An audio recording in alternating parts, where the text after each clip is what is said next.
welcome back. We are your hosts, Dulce and Ellie, and we hope y'all had a wonderful Christmas yesterday.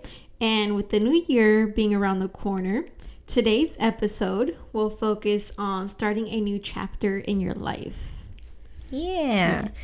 So I feel like this episode is going to go super hand in hand with last episode. For sure. So if you have not listened to our last episode, episode 24, I highly recommend you do so because they will be very correlated. Mm-hmm. It'll be very helpful too, especially if with the new year coming around, New Year's resolutions, it'll help with the point of trying to start something new for the new year. For sure. It'll help out for sure. So with New Year's being around the corner, right? And everybody usually has like their New Year's resolutions and everything like that. The theme of New Year's is to start a whole new resolution, to start something new at the start of the year, right? So whenever we're closing out an old chapter, with this year being 2023, we're also opening the door for 2024, right? And everybody usually wants to start their year off with something new, a new goal, whether that be you're eating healthier, you're going to the gym, you're picking up a new hobby, whatever it may be. But here's the thing, everybody usually starts to think of these New Year's resolutions way before the new year comes. So they'll start thinking about it like a few weeks before or a month before, even a few months before, right?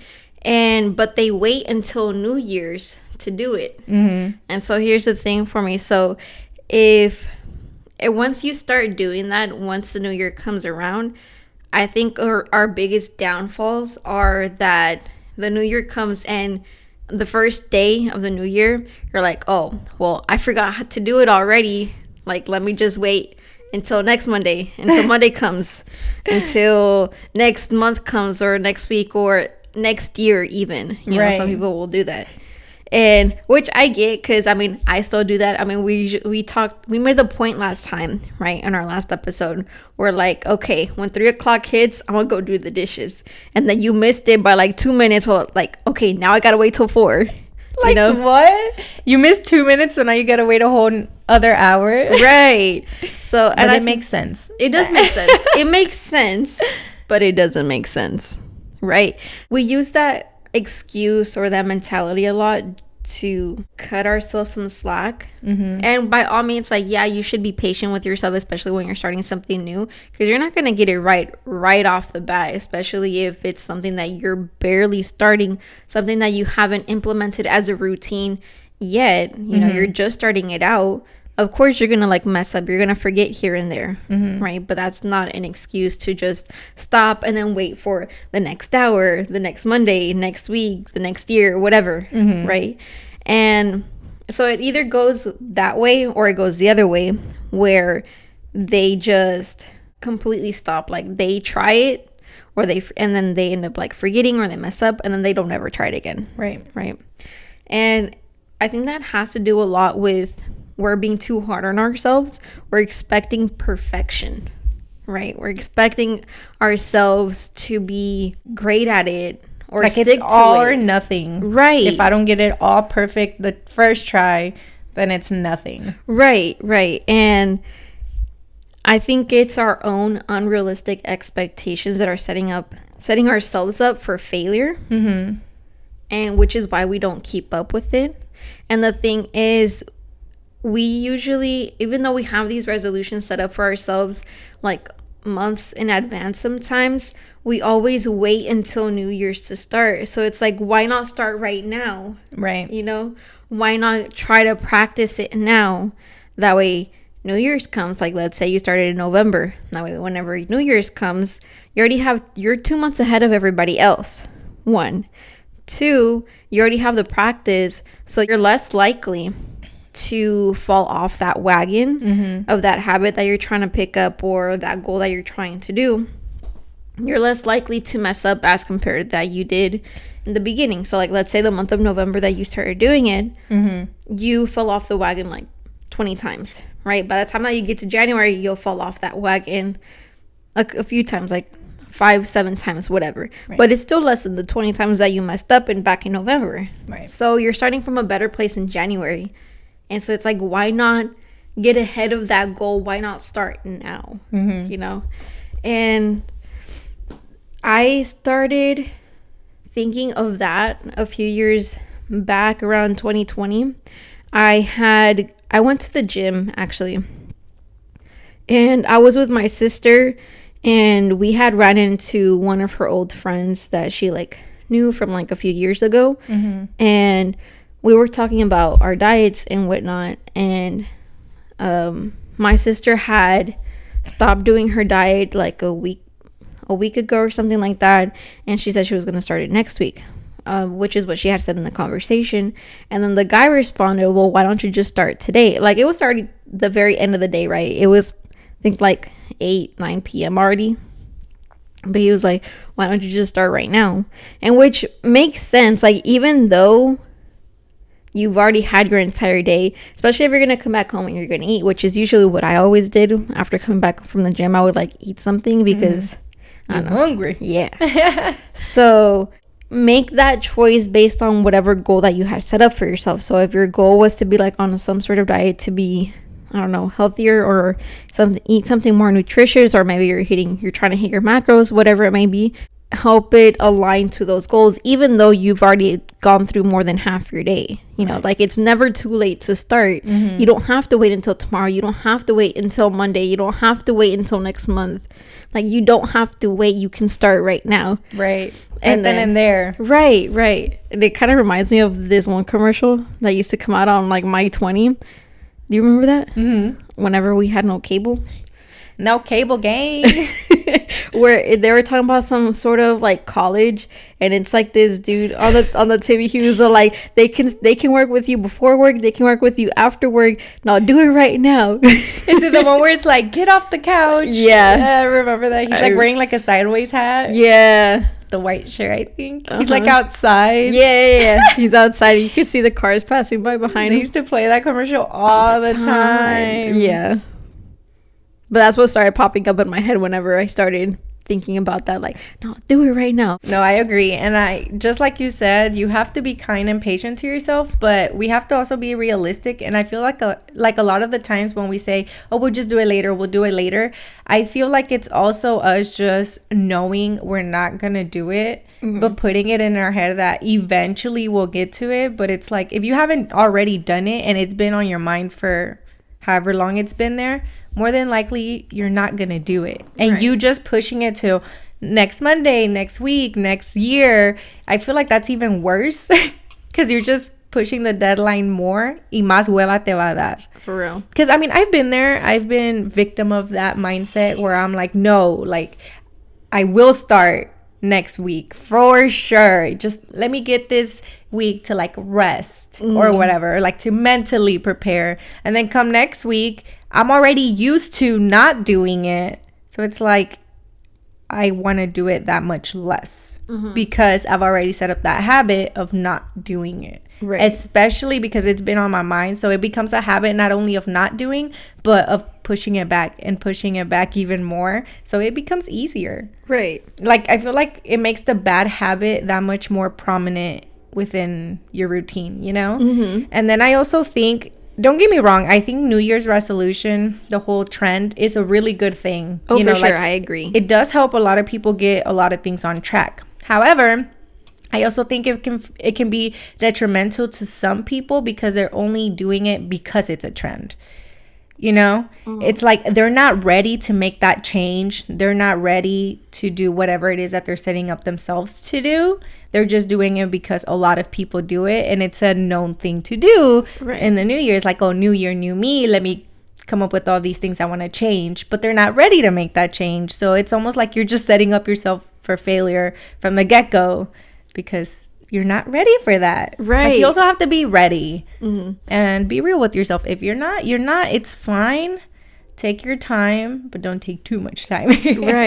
And I think it's that added pressure too of like the whole new year, new me kind of thing. It's like, it kind of sets it up for ourselves, saying that we can't reinvent ourselves later on in the year. Right. So it's like, January is the only month out of the year where you can do that. And that's not true. Like, you can do that literally any time of the year. Right. You want to do it in February, you want to do it in June, July. Like, you can literally reinvent yourself at whatever point of time that you want to do that. You don't also have to do it every single year. Like, it's based on your own time, right? Even though I think it's just like the whole catchphrase, like, new year, new me. And which I think it's a wonderful catchphrase, you know, like, for sure. I'll use it too, but it's like, you can do it later on in the month, and it doesn't have to be a new year. It can be like new chapter, new me kind of thing, you know? So it's a different chapter of your life if you're starting something new. Like in your previous chapter, let's say you wanted to go ice skating. Your previous chapter, you didn't do that, but this chapter, you're doing it, you know? So it's a new year. I mean, it's a new you, and it's a new chapter. Right. You know, so. Yeah, I actually like that phrase better than New Year, New Me. I mean, that one has a super catchiness to it. And of course, it's popular. But I do like New Chapter, New Me. Because like you said, it can be at any point of your life, at any point of the year, any point of the week, month, whatever. Right. You don't have to wait on a certain timeline. You're on your own timeline. For sure. As cheesy as that may be, like, it is. You know, if you're ready in June, do it. Don't wait like a whole 6 months just to start a new habit. Right. That's craziness. I also wanted to mention that starting something new is not only good for whatever it is that you're trying to change. So let's say it's a diet, right? It's not only is it good for your health, obviously it's the main thing, but it has also been proven that when you try something new, you get out of your comfort zone, it actually improves a lot of aspects in your life because you're getting out of your own routine, out of your own biorhythm. So it triggers something in your mind to be able to see things in another perspective. It allows you to see things in another perspective because you're actively stimulating yourself, and in a lot of different ways, and whether it may be intellectually, mentally, emotionally, because you're not on this basically blind walk where you're doing everything you do every day.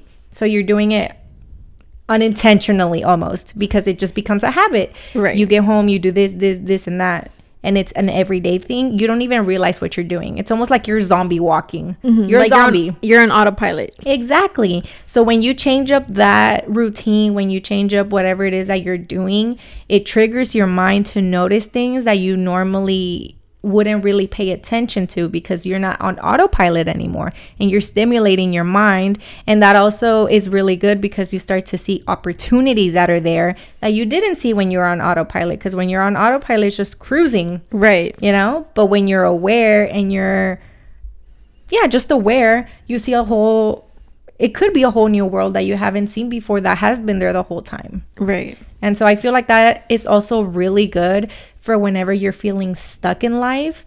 You just need a new perspective. And I think starting something new can give you that because you're not on that routine. Right. I feel like I don't start new things very often. And whenever I do, it literally becomes an all or nothing for me. And one of the first things that happened to me that I can recall was whenever I started going to the gym. And I didn't start like on it for like a whole New Year's resolution. It was just something that I have been wanting to do, and I was trying to overcome that fear of going to the gym in the first place, because I would work out at home. I used to work out in my room and everything, but I wanted to start going to a gym. Right. But the gym itself is very, very intimidating. Oh, especially for sure. For anyone who's never even gone, but I think more so, obviously I can't speak on like men, but I feel like it's intimidating on a different level for a woman than it is for a man, because whenever you go to the gym, you see all the girls basically using all like I wouldn't really see them by the free weights. I would just see them like on the assisted machines, and all the guys were by the mirrors in front with all the free weights. And that itself was intimidating because I myself wanted to learn how to use the free weights. Right. So for the most part, I was usually always the only girl in that section surrounded by a whole bunch of guys. So that already made me uncomfortable as it was. So I was already, with that uncomfortableness, added with the I've never gone to the gym on my own. You know, so I got like a friend of mine to start going to the gym with me. And we were going to the gym together for a while, but then he had stopped, and I was like, but I wanted to keep going. And I'm like, okay, but we keep stopping, you know. So I was like, at some point, like, I need to learn how to like do it on my own, right? Because he's not always gonna be there with me. So I managed to do it. At first, I started off with just like the assisted machines towards the back, and then I worked my way up to the front, right? And it was uncomfortable. Like, it literally took me out of my comfort zone, right? You know, and I was very self-conscious about it in the very beginning, that like I wasn't very focused on myself. I was focused on the people around me watching me, right? And that it was already uncomfortable.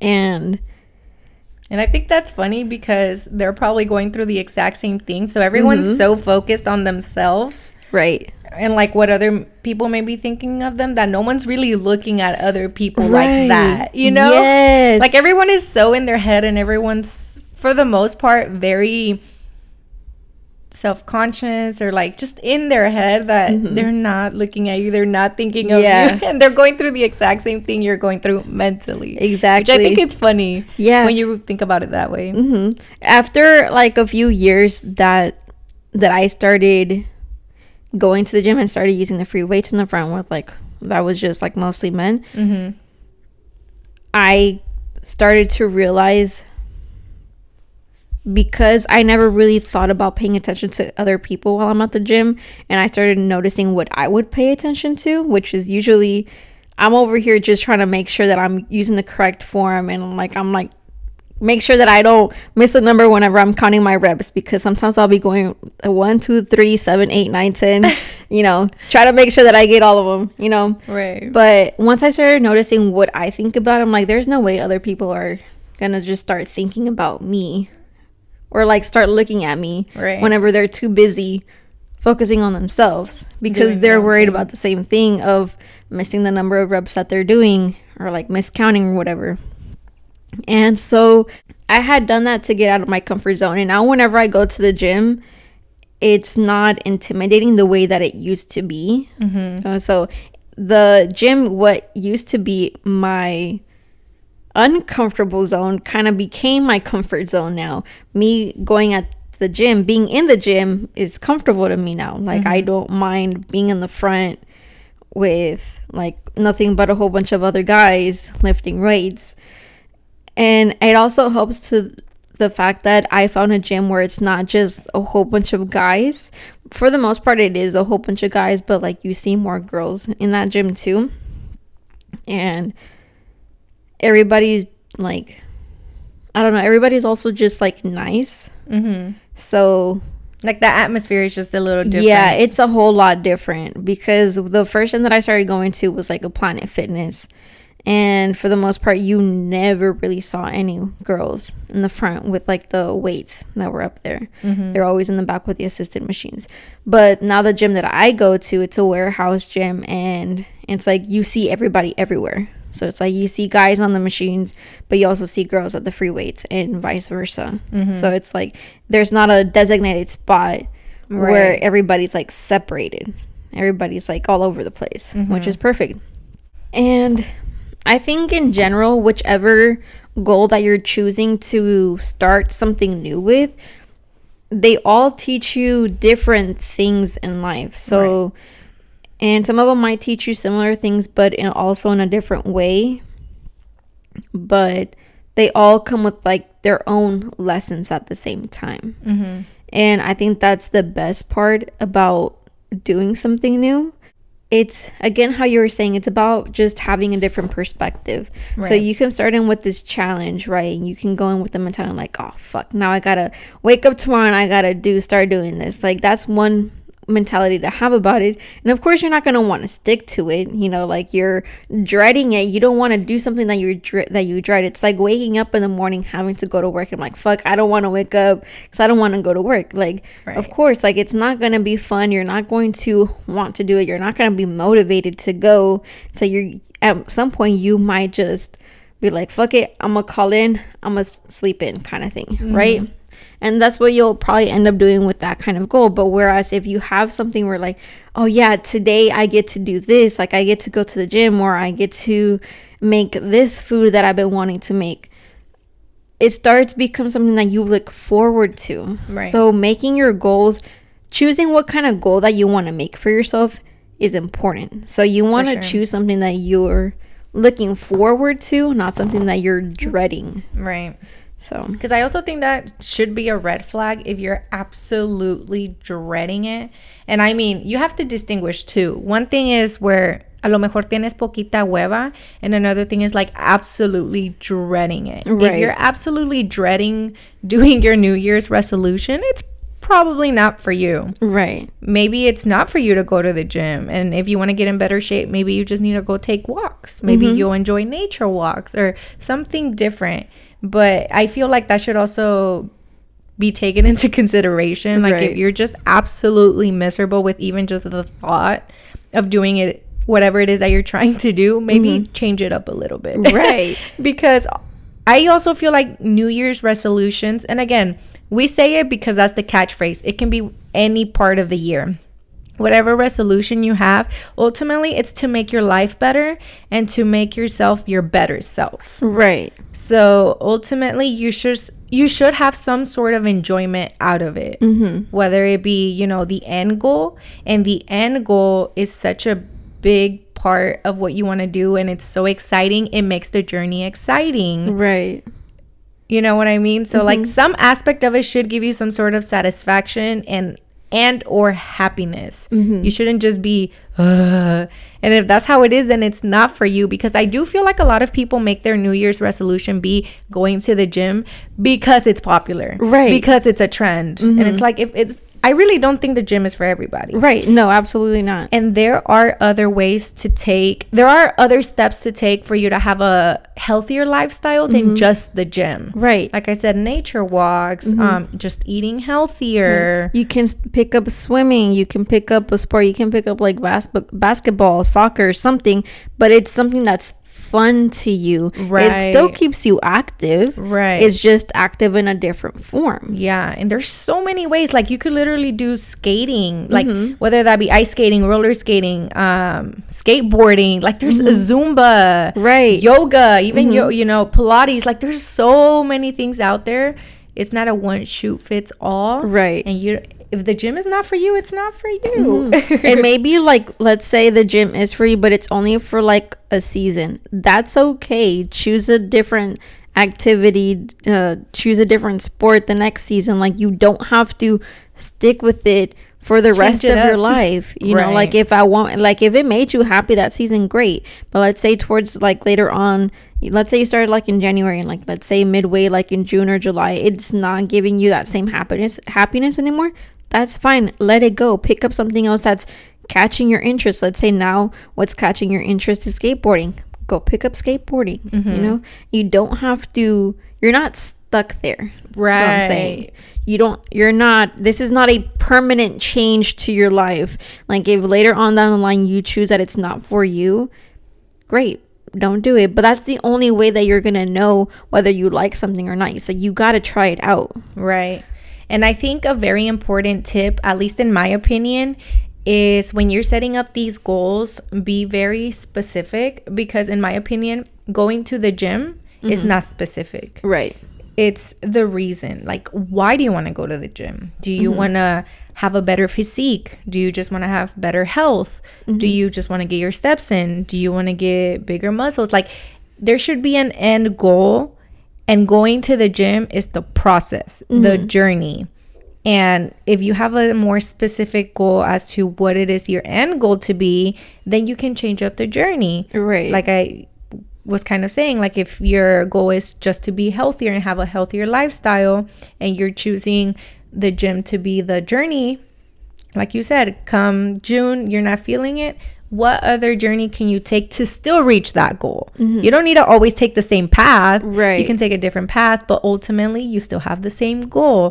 So I also think it's very important to analyze yourself and ask yourself important questions and being very specific about your end goal. For sure. Not your journey, because the journeys may look different obviously they look different for everyone, but they could look different for you in different times of the year. And then also speaking like for women specifically, I've been seeing a lot of videos recently, which is, we spoke about this off air that we want to look into it, but it's basically aligning your cycle to how it is that you live your life. Yes. And I also think this is super important, just because we're talking about the gym specifically, but I feel like it can go in anything because it just goes with everything in life. I didn't know this, but there's actually different times of the month where you're in different places. Yeah. So obviously, like when you're on your days, you're fatigued, you're just not you know, you're bloated, you're in pain, obviously you're bleeding. So you're not going to be as active during that time as you would be when you're not. But then even when you're not, there's stages to it. I think I have to look more into it. Do you remember what the name of it is? Cycle syncing. Yeah, cycle syncing. And it, like I said, I'm not super educated on it. I'm kind of just saying like the gist of it, but it's something so fascinating to me. The only one that I like remembered, but because I noticed it for myself, is whenever I would go to the gym right after I would finish my period, that's whenever I would go the heaviest. Like that's whenever I'd hit new PRs and I'd hit new records and everything, and I'd like do a new max or whatever. And it was always at the very end or whenever I was done with my period. And I forgot the name of that phase, but I remember that that's the point in your month where you have the most energy and you're your strongest. Yeah. And that being because you already like shed your lining, like you already have your new egg. So it's like that's whenever your body knows to prepare itself, because you're trying to attract something new or someone new. You're right? trying to attract the sperm. Yeah. I mean biologically, but mentally, emotionally, we're searching for something. Yeah. So that's whenever you tend to have the most energy. That's where you tend to have a certain glow, if you must, right? So that's whenever you have the most energy, and with that extra energy that you have the energy to do more than you normally do.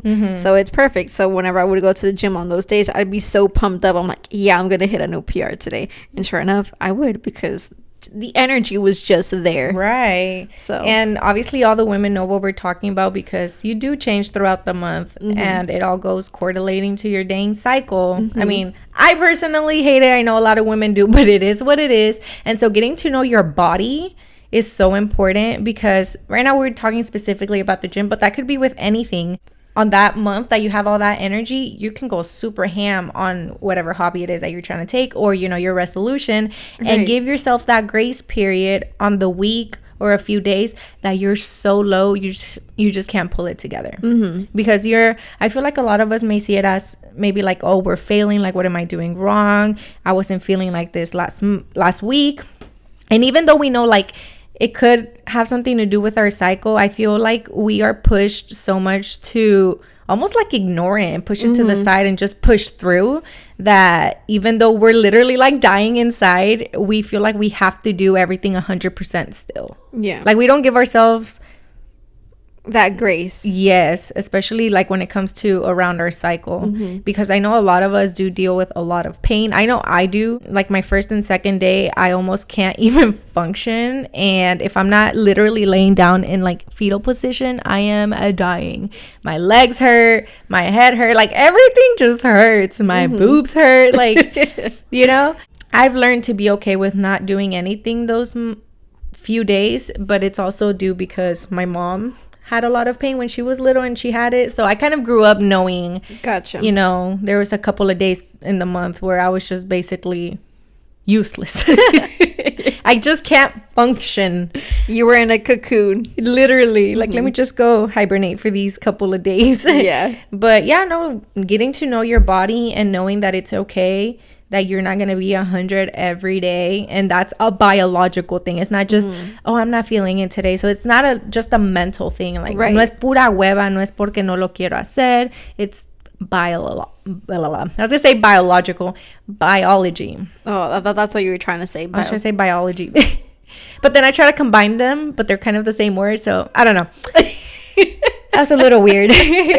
But ultimately, it's biology, you know, like it's okay to not be okay certain days. Right. And it's important to choose a goal that is actually sustainable, because if you're choosing a goal, like let's say your goal is to be active, whatever form of activity that you're choosing, being active like 6-7 days of the week, like be realistic now. Can you really do it? Like let's say you have a full-time job, you have 2-3 kids at home, and you have the house messing, like you're still trying to get other things in order. You have other parts of your life that still need attending to. So be realistic. Like, is those 6-7 days out of the week, is that doable? And if it is doable, are you burning yourself out in the process? Because if you're burning yourself out, then that means it's not sustainable. You won't be able to do it for very long until you start crashing, and that's not okay. That's not healthy. You also need to take care of yourself in the process. So rather than looking at it for 6-7 days out of the week,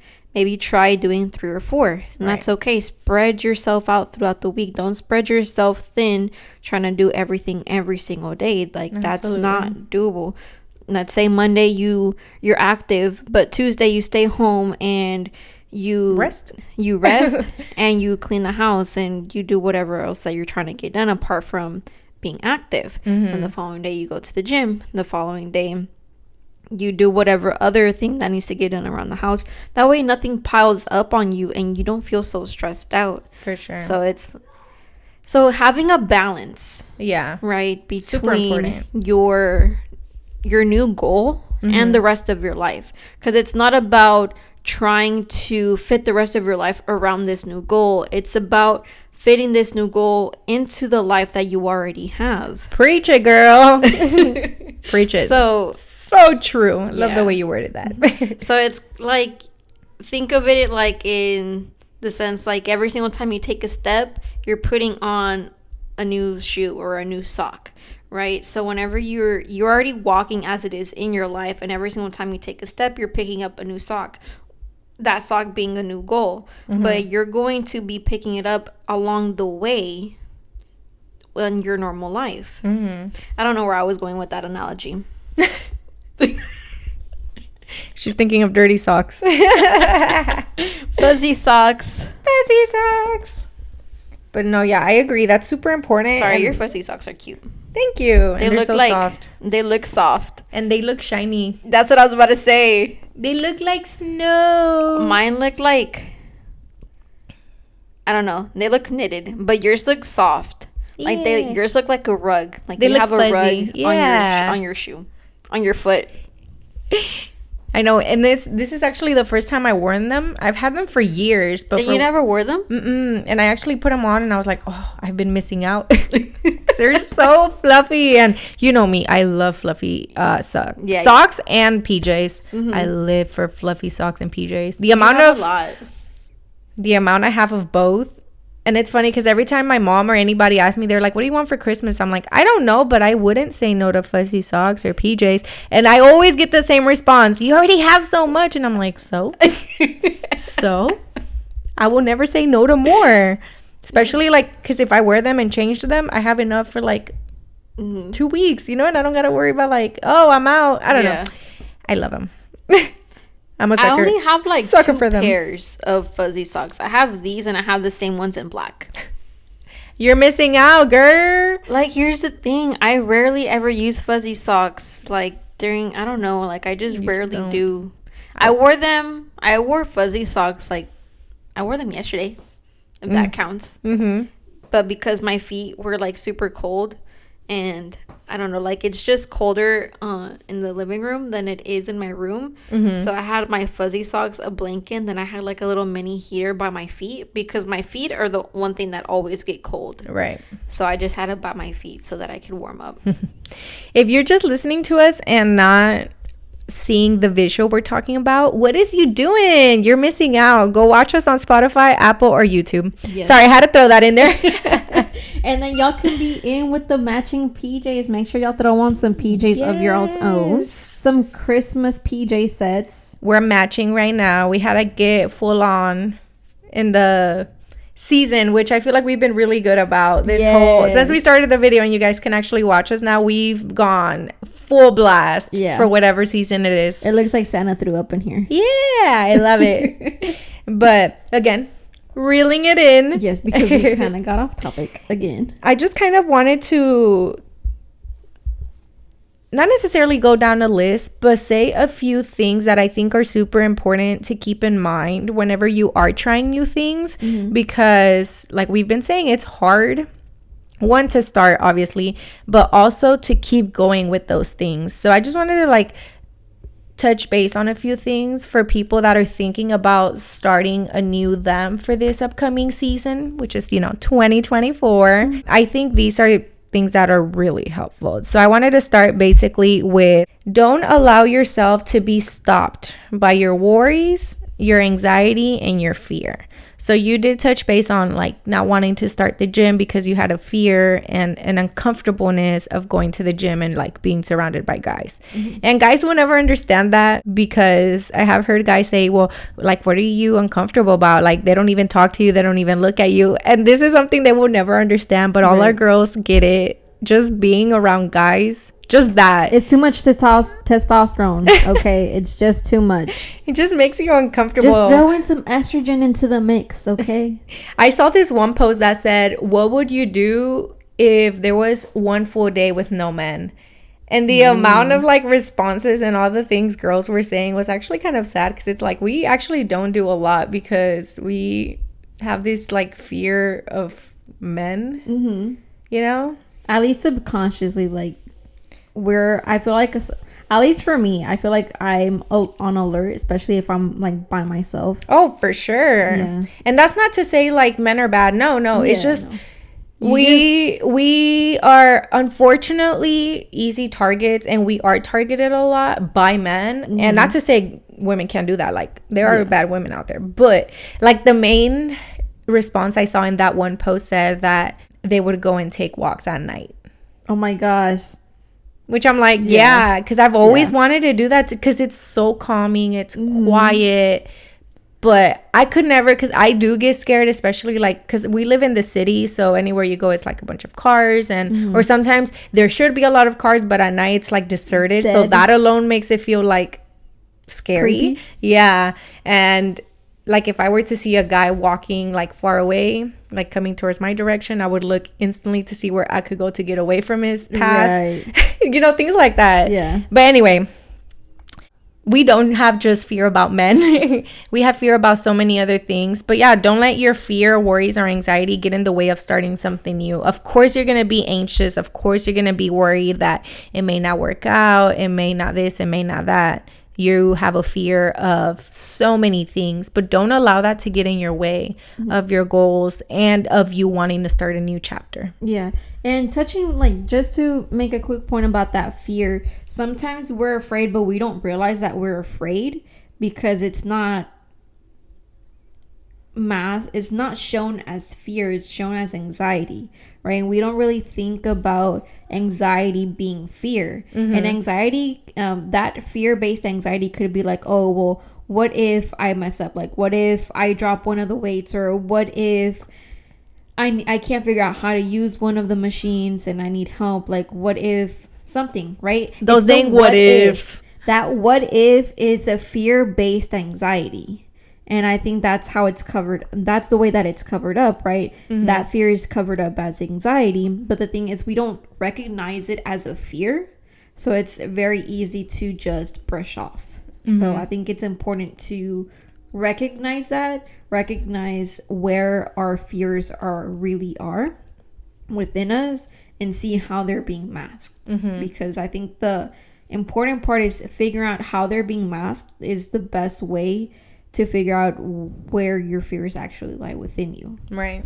That way you can move forward. That way you don't have that where it's your fears controlling you. Right. Rather than you controlling your fears and managing it and doing it even when you're afraid.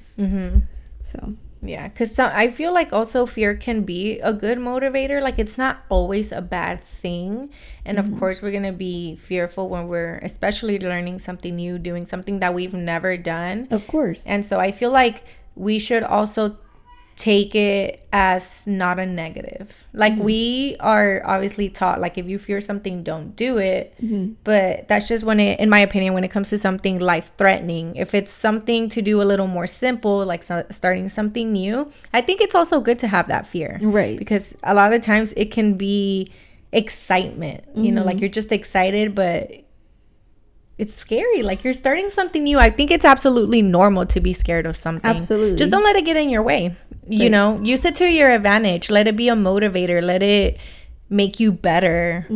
Let it give you more motivation, more energy. Yeah, let it push you. Yeah. So I just wanted to say to, like, obviously not let it get in your way. And with that, also tying it to be kind to yourself. So we kind of did touch base on this, giving yourself like those grace periods and being just all around kind to yourself, because when you're starting something new, obviously you're not going to be an expert in whatever said thing you're trying to do, but you have to allow yourself to grow. Okay, think about it this way.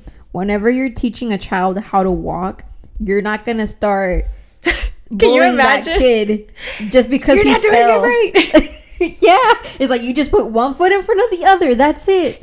Like getting mad at a 8-month-old for not walking. Right. That's literally what it's like. That's literally what it is, right? Is you're literally learning how to walk for the first time, just in whatever goal that you're trying to do. Like, how do you expect someone who's only done it for 2 months to know how to automatically do it? It's like, do you really expect a 2-month-old kid to know how to walk and full on sprint? Right. Like, you're not gonna get mad at a kid. Why are you gonna get mad at yourself? Right Because like you said, one foot in front of the other, that may translate to one day at a time. Right. Just take one day at a time, do what you can that day, and don't let that dictate what's gonna happen the next day. Exactly. Because that is also new day, new you. Right. Within the same goal, within the same journey, but new day, and you're kind of starting over, as far as don't let what happened yesterday dictate what's gonna happen today. Like if you had a bad day yesterday, that does not mean you're gonna have a bad day today. Start over new, start with the fresh mindset, and you're gonna kill it today, right, or tomorrow.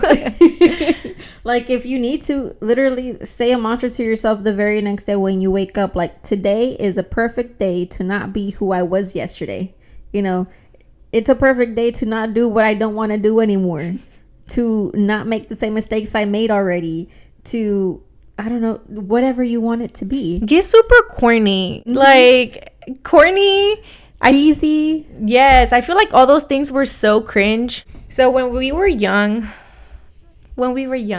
all the cliche quotes, cliche sentences, phrases, they were so cringy. You know, I remember being a teenager and I would hear a adult say, especially teachers, and I would just be like, ew. But now as an adult, I love them. Right. Like, I love looking at those motivational quotes. I love hearing motivational speeches, and they all say ultimately the same thing, like a bunch of cliches. And don't be scared to live by them. I also think we have sometimes a fear of being like, oh my god, what are people gonna think when they hear me like living by this? Because it is so cringy and cheesy and whatever you want to call it, but they have a lot of truth to them. They do. And at least for me, obviously I can't speak for everyone, there may be some adults out there that absolutely hate them, but I really do think they can help motivate you. And not only that, but to me, I feel like they help me look at things in a different perspective. Oh, for sure. Even though they're super, super like cliche and it's things you hear all the time, I take it in very differently than I used to, like obviously when I was a teenager. Yeah. And it helps me see things in a different type of way. You know what I mean? In a more mature way, if you must. Because I mean, sorry, switching around a little bit, because we are a lot more mature now, you know, and don't be afraid to use tools that didn't work back then, because they may work now. And for me personally, it's not a big one, but cliches, it's a way that helps me keep motivated a lot of the times, you know, and keeps me going, because there's a lot of things that talk about progress, and I'm a very visual person, so I love seeing those posts where they put pictures to quotes and things where, like, there's this one I love where it says, if it feels like you're going in a circle, just look at it in a new perspective, and it shows like someone going in a circle, and then the new perspective is like, you know, those garage buildings that are like 20 floors or something, and you have to go in a circle to go up. Yeah. And so that's the new perspective. Like, yes, ultimately you're going in a circle, but you're going upward. Right. And so it's the new perspective and things like that. Like, so it's not just a circle, it's a spiral. Exactly. And you're spiraling up. And it just takes a new perspective to see that. Right. And I don't know, it's things like that that I love, especially when they have pictures to them, because like I said, I'm a super visual person. So when I can envision a picture to what I'm thinking, it helps that much more. Right. For as far as like cliches and everything or quotes, I remember back then whenever I was like in middle school, in high school, I was like obsessed with Marilyn Monroe, right? I think me and all my sisters had a phase of that. I still love her. Like, she's just an icon for me. The way that she just portrayed herself in the era that she was in. Everything about her was very controversial, but like the way that she stood in herself, like she stood her ground, how she made herself. Obviously in today's age is probably not as grandiose because so many women are able to do that now, but because not very many people were doing it back then, she's just an icon for me. Facts. And let me blow your mind. I don't know if you knew this, but when I saw this, my mind was blown. Did you know Marilyn Monroe is a Latina? Really? Her mom is Mexican. I did not know that. When I saw that, my mind literally exploded. But yeah. What? And they said, I read like an article about it, and it said that she didn't hide her roots. I mean, of course, it's not portrayed because I never knew. I don't think it's a very known fact. Yeah. But the article that I was reading said that she never hid her roots. Like, she was proud. She was a proud Latina. Maybe they just don't show those interviews or whatever she said. Right. I don't know. But yeah, she's a Latina. I did not One know powerful, bad bitch Latina. All the more reason to love her. But I love the fact that she portrayed her body image. Like, she didn't hide it, and she didn't have like some really thin supermodel type figure that, you know, that we used to see growing up, like especially back then. Oh yeah, everyone was like a stick. Right. But she had her she had her figure, like, and it was her natural figure, and she was like a palito, like she had her shape, she had her curves, but she didn't hide from it. And there's so many pictures of her where she owned that shit, right? And it never looked bad. And I think a lot of it had to do because of the confidence that she embodied. Oh, for sure. Like, her confidence in herself, you know, just made her glow a certain way. And like, that's kind of the confidence that I aspire to have when it, like, she is like, I literally see her as an icon. And I remember I used to be obsessed with this one quote. I used to memorize the whole thing.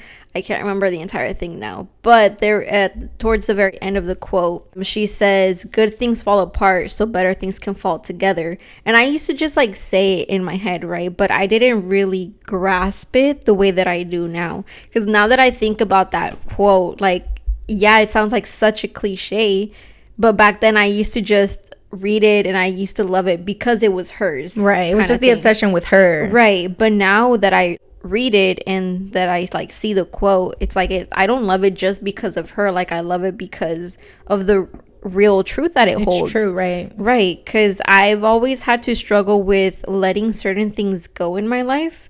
And I guess that's just like my attachment issues or separation anxiety, whatever you want to call it, kind of thing, right? So it's like, it's very hard for me to like let go of certain things once I've gotten accustomed to it or I've grown attached to it. It's so hard for me to let something go, and it took me a while, and I still struggle with it from time to time, but it helps me ease that anxiety of letting something go, knowing that it's probably for the better. And if one door closes, another one will open. So one chapter closes, another one will start. Like, it's not the end, right? It's just you have to let go of certain things in order for allow other things to come in, for sure. And it kind of reminds me of this this little experiment that I had done with you not too long ago, where I gave you, I had a whole bunch of cups in front of you, and I handed each one to you, and I said that it would symbolize a certain aspect of your life, right? And I told you, imagine like that they were filled up with water, right? So I kept giving you cups and more cups, and I would say what they represent in what area of your life, but I still had a few more cups to give you, right? But if I gave you one more, one of them was going to start to tilt, and your water was going to start falling, right? And that's kind of how I see it. Like, you have to let go of something in order to hold on to whatever you have, or to get something new that you need in your life. For sure. I don't know. That's just one of the things that from back then, I don't know where I was like going. You just see a different perspective of, for sure. And I think it's really important to also recognize the things that no longer serve you, because I think that is the perfect time to start a new chapter. I think that is probably number one to the steps of new year, new you, new week, new you, whatever you want to call it, because it's when you start to let go of certain things that no longer serve you, and you want to change them to bringing things that are serving you now. Right. Like, whether that be a different lifestyle, a different hobby, whatever. Yeah. Different person. Right. I do actually, now that you bring this up, I do want to make this point that sometimes letting something go so that you can start something new, that thing that you need to let go, as hard as it is, sometimes it may be a person, Yeah. And it's probably someone that you don't want to let go of, or that it's hard to let go of. Been there, done that. And same. Fuck yeah, was it hard. Yeah. I will say it was probably one of the hardest decisions that I ever made, but I think it was for the better, and I'll say that I feel like my life took off right after. I agree. Yeah. For both of us. Yeah. And it's not only like, because we're specific, if you didn't catch on, we're specifically talking about romantic relationships. Right. At least for me, I can't speak for you, but for me, I feel like I let him go physically before I let him, well, actually it was vice versa for you, but for me, I let him go physically way before I let him go emotionally and mentally. Like, even though we were actually physically broken up, no longer living together, I feel like I was still holding on to him, or the idea of us, for so long afterwards, mentally, emotionally, that it felt like I didn't let him go, like I still felt trapped by him and like the relationship. And it wasn't until I decided to finally make the mental move of finally letting it go mentally, that I feel like a lot of shit took off for me. Yeah. How you said, for me, it was the opposite way, where I let go first mentally and emotionally. And mentally and emotionally, I was moving on with my life already, right? Like, I was already thinking and focusing on certain parts of my life, but physically, in my, I guess, like 3D reality, or like my physical life, that wasn't being reflected just yet, because I was still with him, right? And it wasn't until I let him go that I feel like everything happened so quick right after. Like, as soon as I finally let him go, I finally got the job that I had been wanting for years, and my whole life changed. Everything changed for me. And I don't know, it was one of the hardest and saddest decisions I made, but it was probably one of the best decisions I could have made for myself. I agree. And I feel like that just backs up what we said earlier, as far as whenever you let go of certain things, or you try new things, it gives you a new perspective. Because even though this is a little more serious than just like a bad habit, which technically they sometimes start becoming a bad habit. Right. Once you let them go, you start to see new things. Because I know a lot of the times it can be that those toxic, negative people, especially in romantic relationships, can hold you back. I feel like a lot of times it's ourselves holding us back, because we are still in that routine, in that negative routine, in that toxic routine, that we can't see all these opportunities. So when you finally let them go, like for you, you were able to see this opportunity that possibly could have been there, but you just didn't take that step to pursue it. And it wasn't until you try something new that it opened up your eyes to that, and you were able to get that opportunity for yourself. Right.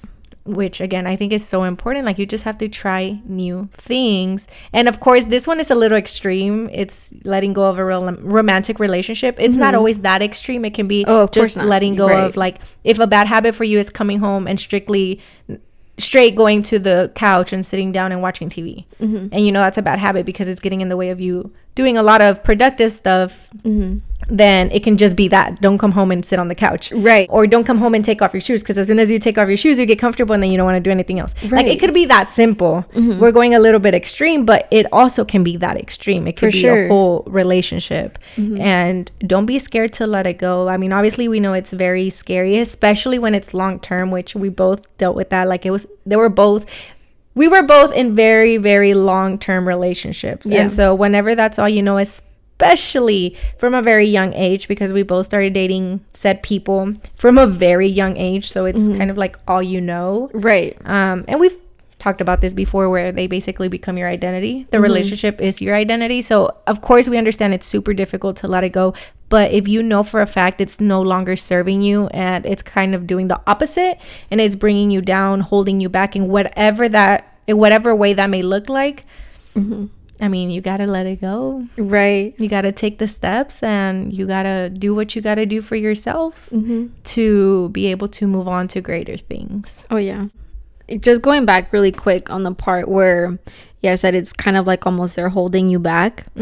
So I had actually started thinking about that not too long ago, how it's, even though once you let them go, in whatever shape or form, whether that be physically or emotionally, mentally, whatever it may be, that your life took off, it doesn't necessarily mean that they were holding you back, because ultimately they were only holding you back because you were choosing to stay in whatever shape or form that you were choosing to stay. So in reality, they weren't holding you back. It was yourself holding you back because of your choice of deciding to stay. And so I just kind of thought about it that way. Oh, she's being nice. She's not blaming them. However, me... I'm just kidding. No, you're good. Or am I? And not just that, but also in the form of, I'm trying also to hold myself accountable on that end. No, for sure. Because it's kind of like almost you're hanging upside down by a rope. So like a rope has you by your feet, right? And you see a rope near you, so you grab onto that rope and you pull it so to lift yourself up, but you only find out that you're only hanging yourself higher, and you don't realize that the only way to let yourself go from that rope is to let go of the rope that you're pulling, or the one that you keep tugging. Right. That rope that you're tugging being the relationship, the habit, whatever, it's only hanging you higher the more that you tug at it. No, I think you're absolutely correct. They only do as much as we allow them to do. Exactly. Even if they're super toxic, and unfortunately a lot of the times it's because the victim isn't allowed to leave, because if you leave, obviously it stops, you know. But yeah, they only do as much as you allow them. So I think you're super right. You also do need to hold yourself accountable. Even if you say, well, this person is super toxic, like most of the problems we have is because of them. Okay, but you're also choosing to stay. Right. So, and just to add another cliche, right, is why not? We only accept the love that we think we deserve. Ooh. I saw it in a movie. What? I saw it in a movie. Oh. What is it called? Wallflower? Something Wallflower. I think I know that one. But no, it's absolutely correct. That's why you need to love yourself more and know that you deserve better. Right. And obviously that means in every aspect, but for sure definitely in a romantic relationship, because that plays such a huge part in anybody's life. For sure. That's the person that you go to a lot of times for validation, for love, for support, for whatever it may look like. So to have someone who supports you and validates you, it is very important, you know, because that could make or break you sometimes, especially in different not aspects of your life, but in different seasons of your life, whenever you need that from them. Yeah, definitely hold yourself accountable, and if you know it no longer serves you, goodbye. But I also wanted to, speaking of all this emotion, I think there's another really important aspect that you need to do whenever you're going on this journey of, you know, starting something new, is allowing yourself to feel. When you're starting something new, more than likely it's because something is no longer serving you, something is overwhelming, something is unorganized, whatever. There's so many things that need to change, and that's why you're doing it. And I think a lot of the times we don't allow ourselves to feel, because we are feeling all these emotions when we want change. You know, we're feeling overwhelmed, we're feeling anxious, sad, worried. And we think somehow that if we take a moment to actually feel these things and let that emotion out, you know, where most of the time being like crying, maybe if you need to scream a little, we think that makes us weak. Mm-hmm. Or we think that if we allow ourselves to do that, it makes everything that much more real, or that we will fall apart and never be able to stop. I don't think that's the case. I actually think it's very harmful if you keep all those emotions in, not only mentally and emotionally, but physically. For like sure. When you keep all those things in, it physically affects you. Like I know for myself, whenever I have a lot of emotions come up, when it's a lot of like crying, when they want to come up in the form of like a panic attack, because I've unfortunately learned how to hold those back sometimes. Mm-hmm. Like I'll calm myself down and then just keep it in. I've noticed that affects me with my chest, like where my heart is. It literally hurts. Yeah. Like, I mean, I've never had a heart attack, but I am assuming that's how the early stages of it early stages of it would feel. Like it just hurts. And then of course, like my head starts to hurt. I can't sleep. Like it just affects me really bad physically. And so I think it's really bad to hold all those emotions in, because they affect you physically, emotionally, but in the long run, I really do feel like they make you sick. Oh, for sure. Like I know of a lot of people that have been to hospitals because they have so many physical wrong things with them, and when they go get tested, the doctors are literally like, there's nothing wrong with you, like all your levels are fine, you have all the vitamins you need, like everything is fine, your blood work is fine, there's physically nothing wrong with you. I don't know what to tell you, but they're literally like dying physically. And I think a lot of that has to do with a lot of emotional stuff. Oh, for sure. It's a lot of years of held back emotions, trauma, of I think grudges are one of the biggest contributors to physical health in elderly people.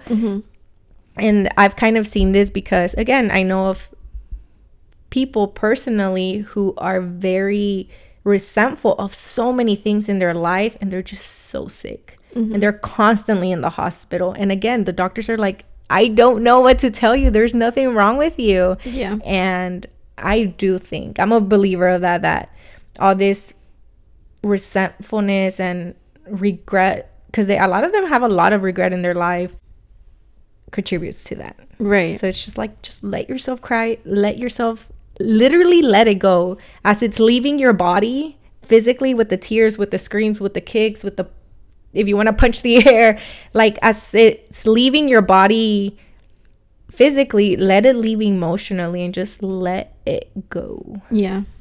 I do for sure agree with you that how emotions and trauma can just be stored in the body in different, and it shows to us physically. And even though we go to the doctor, it's just like, they're like, you're okay, right, kind of thing. And so it kind of makes you go crazy, sort of. And not that on my last appointment, I went to my naturista, right? Because I was going through that same thing where I was just going back to the doctor, and it's just like, well, we don't know how else to help you. Like, we don't, like, yeah, there's something wrong with you, but we don't know how to help you. That's basically how it was for months on end. So they're like, you fucked. Yeah. And it's just like, there's something wrong with you, but we don't know how to fix it, kind of thing. And I felt like I was going crazy, and I was just so frustrated, and like luckily, the helplessness of it. Yeah. And luckily, my cousin actually took me to one of her appointments that she had been going to this naturista, and since I was already there, I was like, you know what, it doesn't hurt to try. So I started working with him, and sure enough, as soon as I started working with him, all the problems that the doctors couldn't fix, like, he was able to help me with them. Like, I actually started seeing some progress with my health issues. And so during our last appointment, actually, we were on the topic of asthma, And so he was telling me about how asthma could actually be some sort of emotional buildup or some traumatic buildup that you weren't able to release, right? Interesting. And I thought that was interesting, and it kind of got me starting to think about like all the other things that I struggle with in terms of my health. And I'm like, so what if those are things of emotional or traumatic experiences that I haven't processed or I haven't resolved? And I honestly haven't been tracking the progress, but because I've been working with our therapist for like, I think 2-3 years already. So I didn't exactly track that kind of progress, and we have been touching a lot of very hard topics for me along the way during that same time. And there was at one point, it was during our last appointment as well, where right before I went to go see my naturista, a few days prior, I went to go to my therapist, and we had actually touched on a topic that was kind of hard for me to the point where it kind of triggered my PTSD, and it pretty much sent me into panic attacks, right? And whenever I went to this naturista, like, I don't tell him anything, right? All he does is like, he'll look at my eyes, and I don't know exactly what he sees in my eyes. Okay, he'll take out like some magnifying glass and a flashlight, and he'll look at my eyes, and I don't know what he sees in there, but he'll start asking me questions. And he had asked me like, are you super stressed out lately? And I told him that I had some recent panic attacks. I had mentioned to him that like I had the panic attacks because of something that I've been working on with my therapist. He was like, oh, well, whatever you've been talking about, it kind of seems like you're reliving it. And he showed me kind of like the chart of where my anxiety was shown in my eyes, and he compared it to other times. So like, I've usually always had like that, some sliver of anxiety where he's like drawn it in for me, but this time it was like pretty much almost my entire eye, which was mind-boggling for me. It's just like it jumped from like that little part to almost the entire eye. And what literally blew my mind was the fact that he was like, it looks like you're reliving it again, which was mind-blowing, because it was like that whole thing literally triggered my PTSD at that time. So it was just, I don't know, you know, like he was spot on, right? He was spot on. I mean, I bet it must have felt like some relief, because like you said, you were kind of feeling crazy and helpless because all these other doctors are like, we know there's something wrong, but there's no way for us to help you. And now you're seeing this other doctor who's like, this is what's wrong, this is what's gonna help you. So I don't know, it's helped a lot working both with, yes, like the physical doctors have helped because they've been able to show me certain things that I wouldn't be able to see with the naturista or with my therapist. Right. So it helps to have a view on all three perspectives, right? But it's helped to have those other two, the naturista and my therapist, work alongside with me, because they're able to help me with what the doctor isn't able to help me with. For sure. You know? And I think it's super important to know that they're super connected. Exactly. It's not just your physical, it's also your mental, and it's also, well, I mean, they're both mental, the naturista and the therapist. But I think with naturistas, they take such a different approach that, like you said, it's not like your other regular doctors, and they see things in a different way. I've actually been seeing a lot of videos pop up of doctors on social media talking about how they think there needs to be a kind of like reshaping of the medical field, because the way they're taught in school is just to strictly look at the symptoms and fix those symptoms. They're not taught to see what is causing those issues, what is causing those symptoms, and fix the cause, not just the symptom. And I think that's what a lot of doctors do. They just see, oh, it's this and that, so it's this. But when they don't know the cause and they don't know to look for the cause, that's when they're like, well, we don't know what to help you with. And I think that's where a lot of mental stuff comes through, where it's, like you said, it's a lot of things that you hold in, and that the naturista can see just in your eyes, which to me is freaking crazy. I know. So I guess your eyes are the soul of the window to your soul. I was gonna say the sole of your face, but that don't make no damn sense. It's okay. I got what you're trying to say. Thank you. Yes, the windows to the soul. But it's super. I don't know. Another cliche, bruh.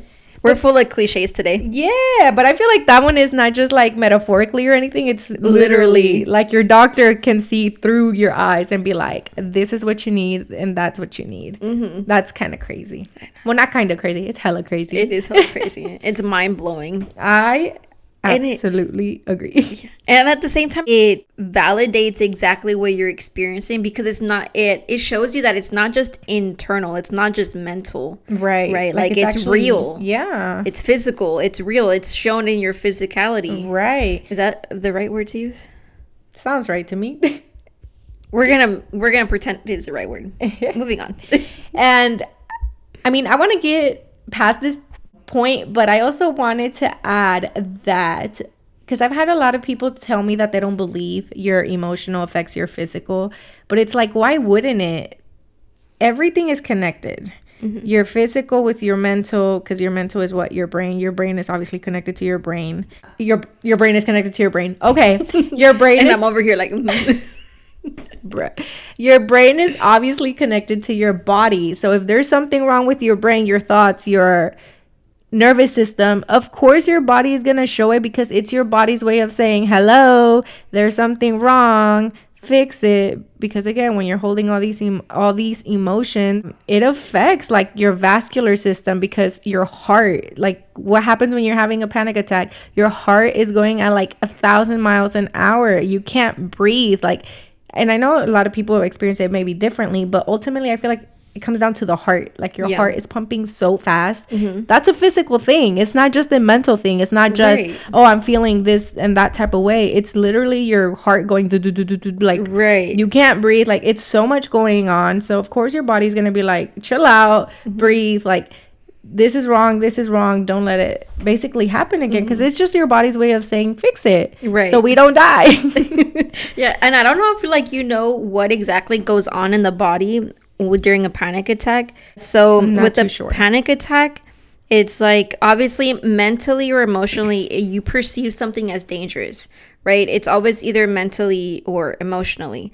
So the body starts to go into fight or flight mode, right? So when it does that, it sends adrenaline into your body, right? So that it could either do something, whether it can either fight or it can run, whatever it is, right? But because it's not a physical danger, there's nothing you can physically do to like so your body's like fuck. Yeah, so you can't really get yourself out of that situation. Right. So again, you're still mentally or emotionally in danger, so your mind makes more adrenaline, right? So because it's that same cycle, you have way too much adrenaline in your body that it has nowhere to like release other than a panic attack. So that's where, at least for me, it's the heart palpitations. Like I feel like I'm like someone has a bag over my head and I'm suffocating. I'm hyperventilating. My chest starts to hurt. My back starts to hurt. I get shaky. Like usually I go numb. Like I lose circulation, my legs, my arms. Like my skin gets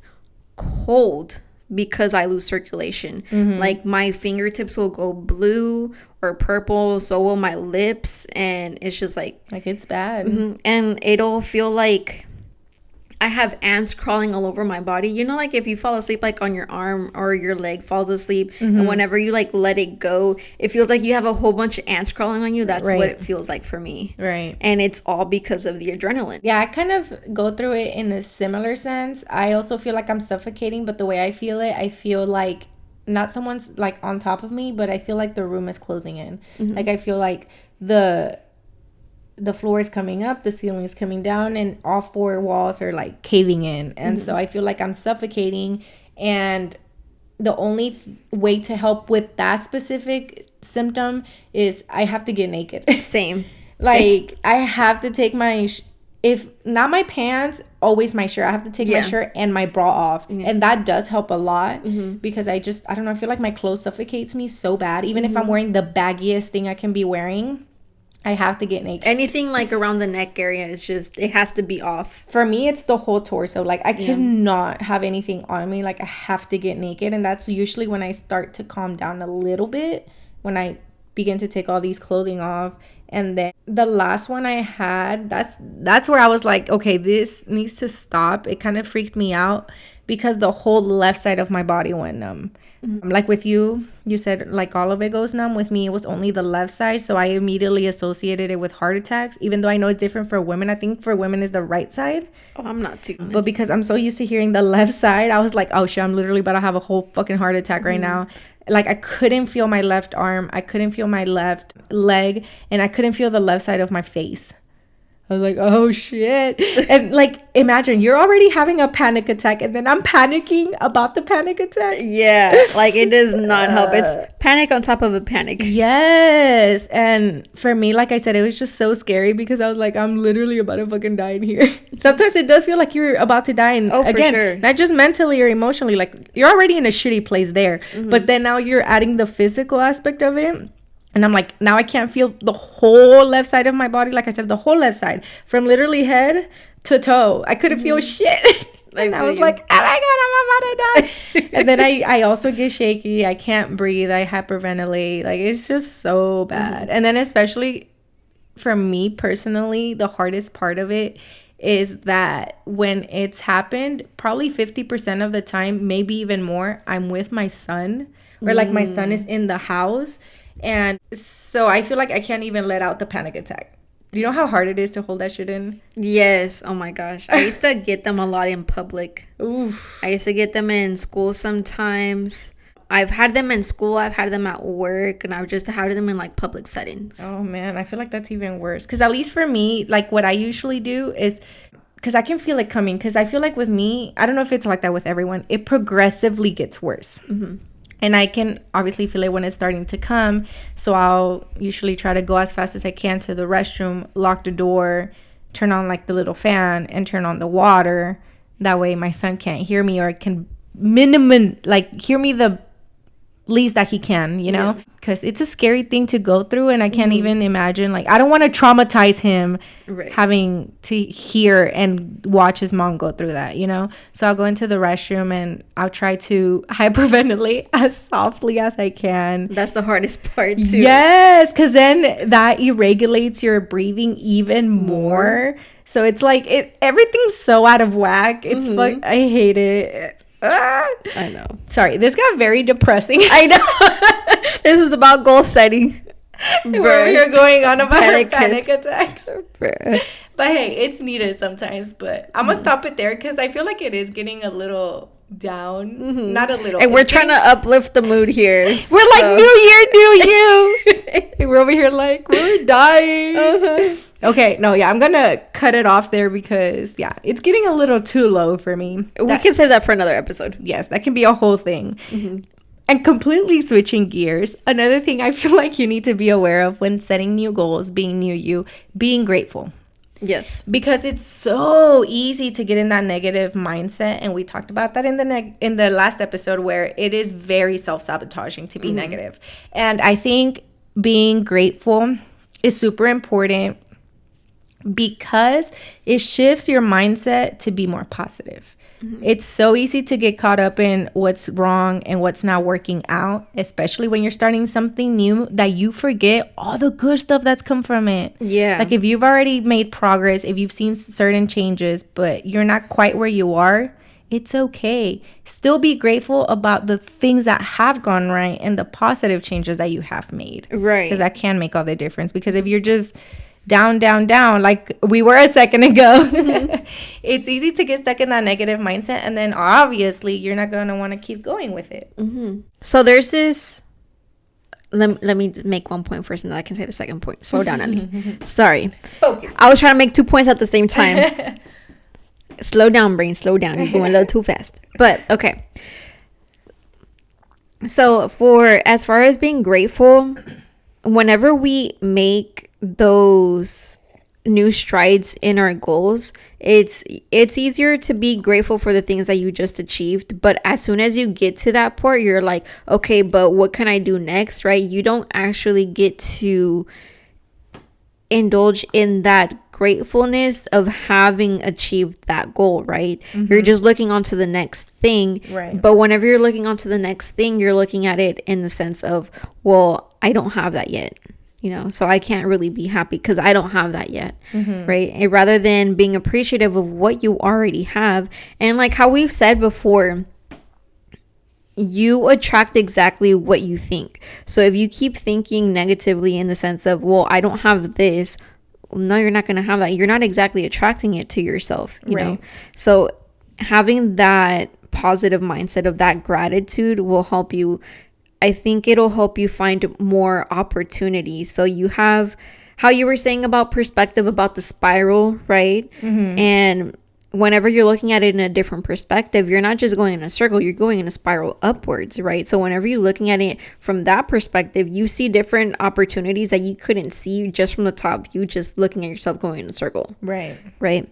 And I had also recently seen this post about it's what's called a glimmer, right? So you know how the whole thing, like you're looking out for like triggers, right? So if you see something, it'll trigger you, and it usually that trigger is like a bad connotation, right? So the opposite would be a glimmer. So you you go throughout your day, you find glimmers in your life of what made you feel happy throughout the day, or what was a highlight through your day, right? So like my glimmer today would be, we got to record today. Today was recording day, and we got to match PJs. Yes, and socks and shirts and shirts. We're full milk today. We're all white. Yes, we're toothpaste today. Toothpaste, not milk. Milk and toothpaste. I don't know, I just like that idea of finding glimmers throughout your day rather than triggers, because it's so easy to look out for your triggers. For sure.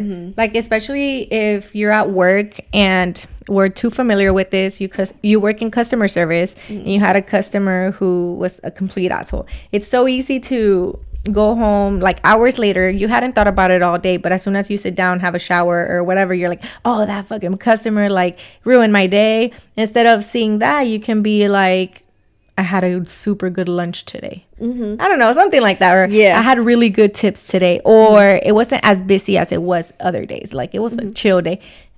Looking at basically just changing the narrative in your mind. Right.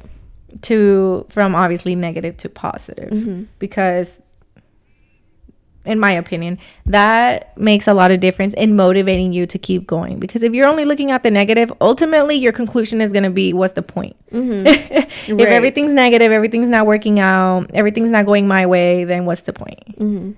But if you're already not liking how things are, that's the whole point of changing. So if you're thinking, what's the point of changing? It's all the point of changing, because you're wanting to change all that negative. Going back to posts, as always, we are obsessed with posts, if you haven't been able to tell by now. I had seen this video a while back. This guy was explaining exactly what we were trying to explain, but the analogy that he used was people who go skiing, right? So people who go skiing, like let's say they have like a really difficult terrain. Sorry, we're poor. Can't understand. Yeah. Never gone skiing myself either. But anyway, that's the analogy that he made, right? So someone who goes skiing and they have like a really difficult terrain, they have to go through like a whole bunch of trees and whatnot. They're not going to be thinking, oh, don't hit that tree, don't hit that tree, don't hit that tree. Like they're not focused on the trees, because eventually if all you're focusing is on the trees, you're going to hit one, right? So as a skier, you would have to look for the openings, like finding this opening, finding that opening, get that opening, right? That way you're basically reshifting your focus from the trees, which would be your negative, or your roadblocks, your obstacles, your challenges, whatever. And the openings would be your opportunities of your gratefulness or things, your achievements, whatever it may be. So I don't know. I just really like the analogy that he had used. Yeah. You know? Even though we don't ski. Yeah, even though we don't ski. But it's just to put a picture in your head, okay? Just put a picture in your head. Because we're visual over here. Yes. No, for sure. I definitely agree. And I think it goes kind of literal of when something closes, something else will be open. Yeah. I did start that particular skiing. Because I had that same thought. I'm like, well, I've never gone skiing. I'm like, okay, but I do like to speed. So whenever I'm speeding through cars, I'm not looking. I'm like, okay, where are the cars? I'm thinking, or where are the openings? Like, can I go this way? Can I go that way? If I go around this car, I can go around that car, Yeah. Oh, I like to consider myself a professional zigzagger. Anybody who's ridden in the car with me knows what I'm talking about. Mm-hmm. I mean, honestly, if you live in Houston and you've never done it, then you're part of the problem. Yeah. Because I'm sorry, who is actually driving 60 miles an hour on a freeway? Like, I know. Get out of the way. Oh, don't even get me started on the people who like to drive in the 50s or 40s on the farthest right lane. I'm just like, you might as well have just stayed in the fucking feeder, okay? Don't get on the damn freeway with your slow ass. Literally. And if anything, stay on the furthest right that you can. Mm-hmm. Getting on the left. Honestly, even 70 on the left is too damn slow. Mm-hmm. In my opinion, minimum 80. And sometimes that's even slow. I was going to say 85. I feel like minimum 80 is fine. I'll still pass you up, but at least you're trying. Yeah. I love those cars that see you coming fast as hell and they move. They let you pass and then they move back. I'm one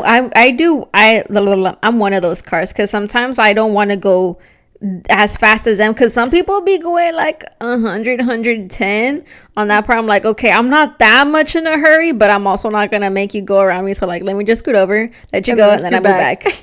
I'm like, I'm not going slow, but you just going hella fast, my dude. No, Houston freeways are its own thing for sure. So enough with Houston driving, because we can go on forever about that too. For sure. One other thing I think is super important to talk about when coming up with these new chapters in your life is allowing yourself to let go of control.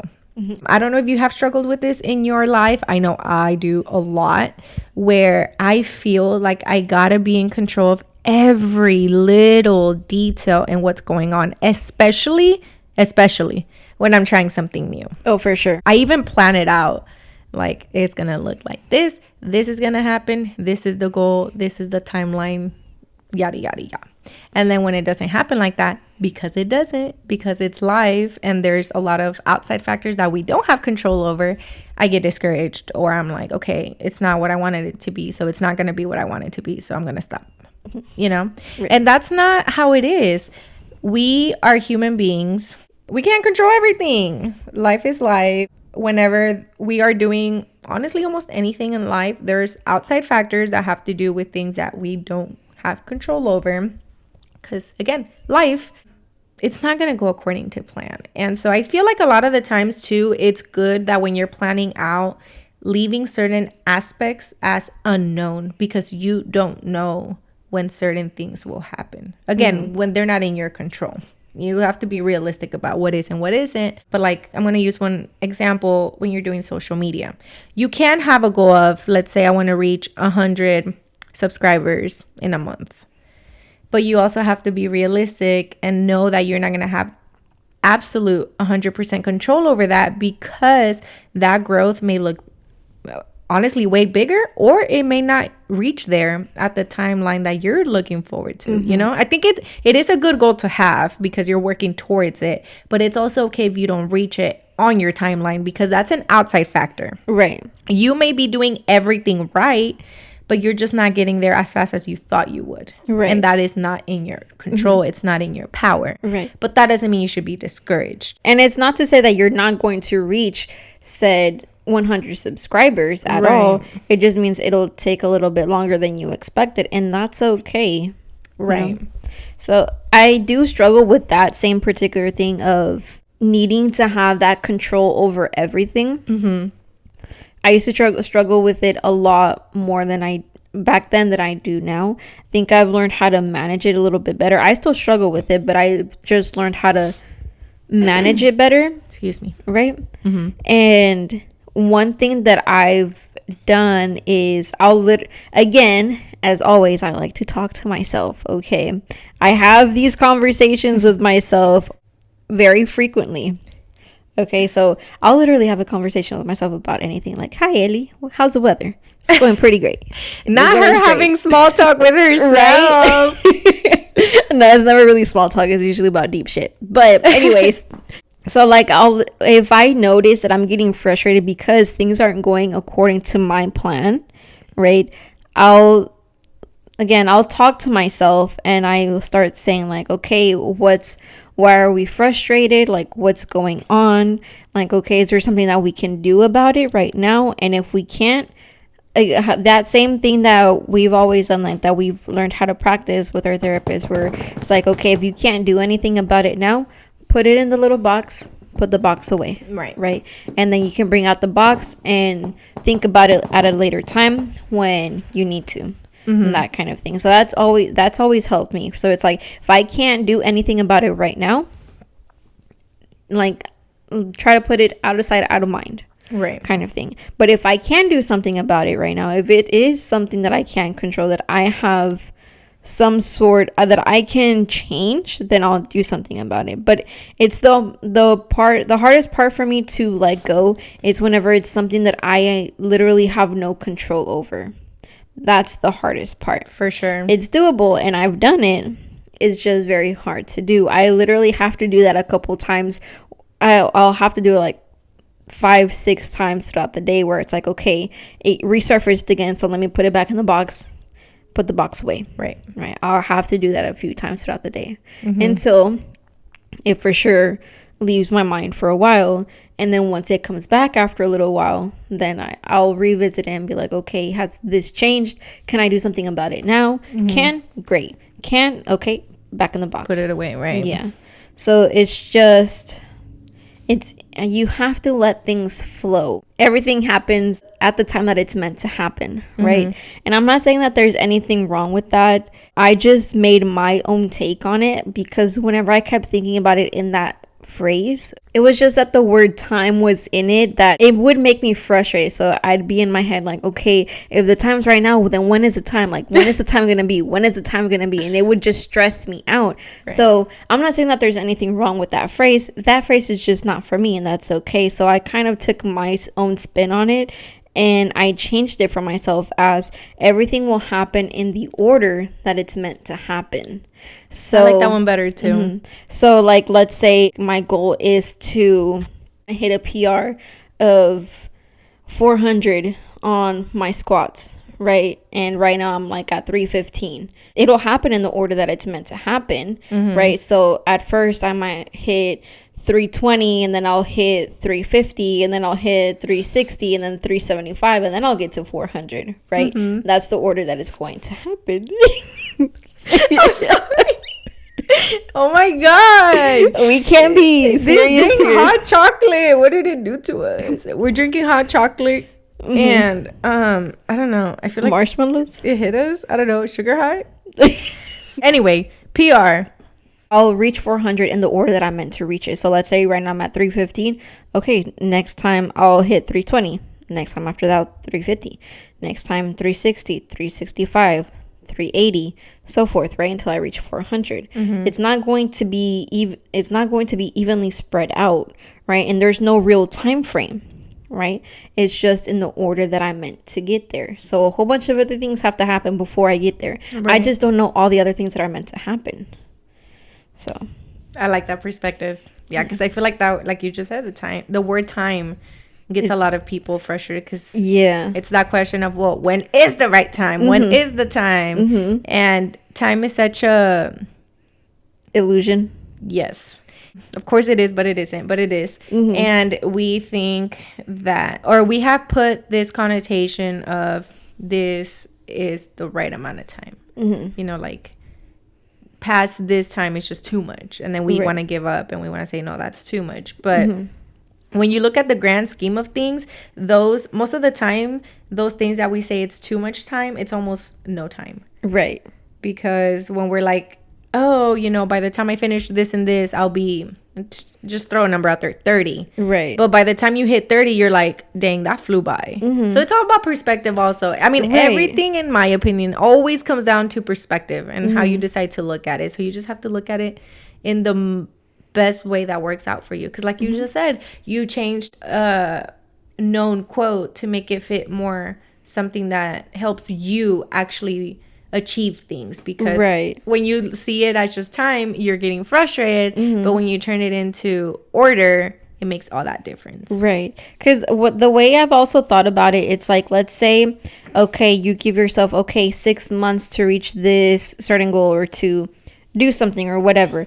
But you, during those 6 months, you did nothing. Of course, those 6 months are just going to stretch out into a year, 3 years, 20 years, whatever, because nothing else was done in the meantime. Right. Whereas if you're doing things in order, you're thinking about, okay, I'm going to get this done, then this done, then this done, then this, then this, then that, right? And then eventually I'll get to that part because I've done all these other things. Right. So it's taking you away. It's taking your mind away from what you're trying to reach. Yes, that's still in the back of your mind. It's still in your subconscious, but you're still focusing at what's at hand, what's in front of you, what you need to do right now. Like, okay, I got this and this done. Right now I'm working on that. Right. So that one day I'll be able to reach that one. Right. You know. The baby steps. And the taking it one day at a time. Right. Just like with last episode, I feel like all of this is connected like an interweb. It's all its own individual thing, but ultimately they all affect one another. And so that's why it's also very challenging to do all of this, because it's such a complex part of life where it's not just one simple answer and then boom, all your problems are solved. There's so many different aspects of your life that you have to work on. Not necessarily fix, but just work on. And it's a lot of work. Yep. On top of everything else that we have to do. So, but it's worth it. And this is the perfect place to bring in the last point I personally wanted to make, which is embrace those uncertainties. What? The mosquito? Bruh. Can't be serious around here. Oh, sorry. No, you're good. Embrace uncertainties. How many times did I do it? Go ahead. Go ahead. Yeah, embracing the uncertainties, because we love to talk about the journey on this podcast. Like, the journey, in our opinion, is so much more valuable than your end goal sometimes, because that's where life is shaping you to be the person that you are, where you're shaping your character, your abilities, your strengths, your weaknesses. Like, so much of who you are is being shaped throughout the journey. And so I think embracing those uncertainties is super important, because like we just said, you got to let go of control. And there's a lot of things that are unknown, and it's part of the journey. And if we embrace it, I think it can be a really beautiful thing, because it's not always according to your plan. And a lot of the times, those things actually end up working better than how you planned it originally. Right. I understand that uncertainties are scary, because it's like, it's literally the fear of the unknown, right? And I get that, because I've also experienced that same thing too, not knowing what's going to happen if you do a certain thing, right? It's like, if we were to know what would happen, then of course we wouldn't be scared. We'd be confident in what we're doing. But the thing is, being scared of what would happen, right, is one perspective. And I think the other perspective would be like, oh, I don't know what's going to happen. So meaning I have a clean slate. I have a blank page. I can do what I want to do with that part of my life, with that new thing that I'm going to do, with that new chapter of my life, with that, I don't know, let's say I'm trying to go get a new hairstyle. Like, I get to choose what I'm going to do with my hairstyle, you know, that kind of thing. Like, you get to choose, you get to create your story, your life. For sure. It's literally up to you. You have endless opportunities, and the only person who can limit you to those opportunities is yourself.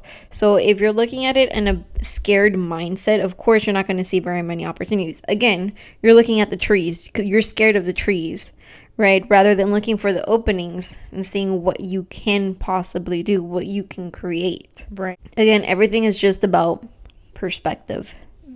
So I understand that it just saying embracing uncertainty it just sounds easier said than done. Oh, for sure. Right. And I think just thinking about it in that sense of like a different perspective with the trees and like the openings, it puts things into a visual aspect. That way you can see it and you can understand it better. Right. Rather than just having it as a easier said than done catchphrase kind of thing. So it's at least it seems more attainable to do it once you think about the trees and the openings rather than just embracing uncertainty. Because if I tell you just, oh, you should just embrace uncertainty, like, gee, thanks, like, had I not thought of that myself, I would have already done it. But the thing is, it's just not easy to do because you don't know how to do it. You've never thought of how you could possibly do it.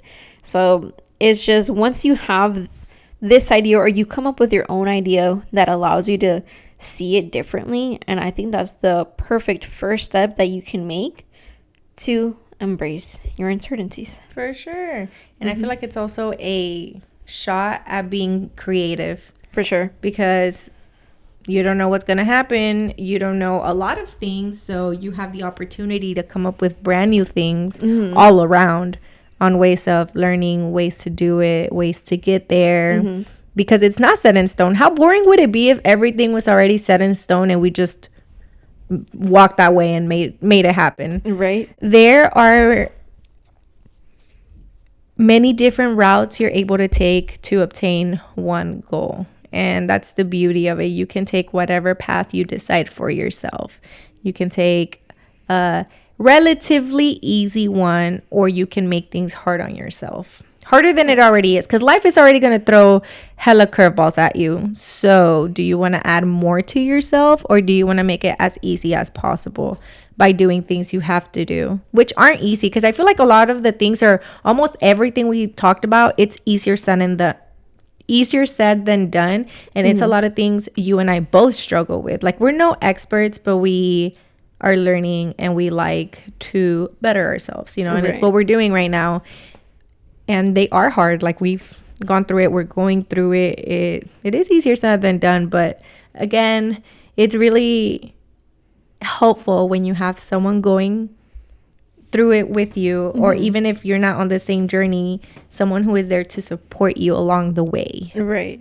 Because life is tough. It is. So it's always nice to have a friend around. Yes. Someone who gets you, who makes you feel like you don't have to hide everything that you're going through. Right. You could just be open and vulnerable.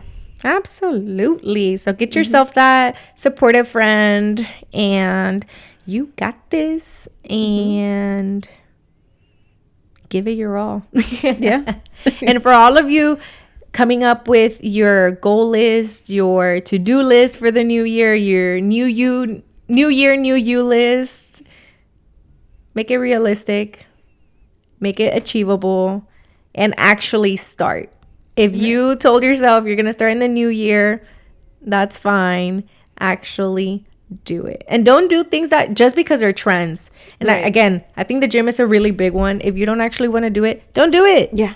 Figure out another plan that's more achievable for you and more enjoyable. Because who wants to be miserable at the gym? Who wants to be miserable with anything? Yes. Especially when it's something you don't have to do. Like, we're already miserable, a lot of us, with our jobs because we have to. Because I was about to say that too. Yeah, but that one's a little like harder because you have to pay bills. Don't make your life that much more Miserable. Miserable on things you don't necessarily have to do, things you are choosing to do, and just adding to the miserableness, como que no da. Yeah. Like, you don't want a life of misery. Right. So why are you forcing yourself to live a life of misery? Right. Because not trying to be like a hard ass, but it's giving dumbass. It's giving dumbass if you're doing that.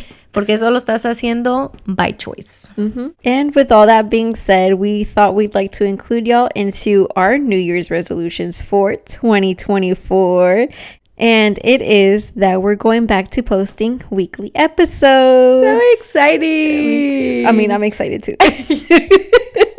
We're so excited we don't even know what to say. Yeah. So we'll be going back to the original schedule that we started with, still on Tuesdays, 5 a.m. But instead of every 2 weeks, you will get to see us once a week again. Yes. Super exciting news. So make sure y'all tune in starting January every week on Tuesdays at 5 a.m.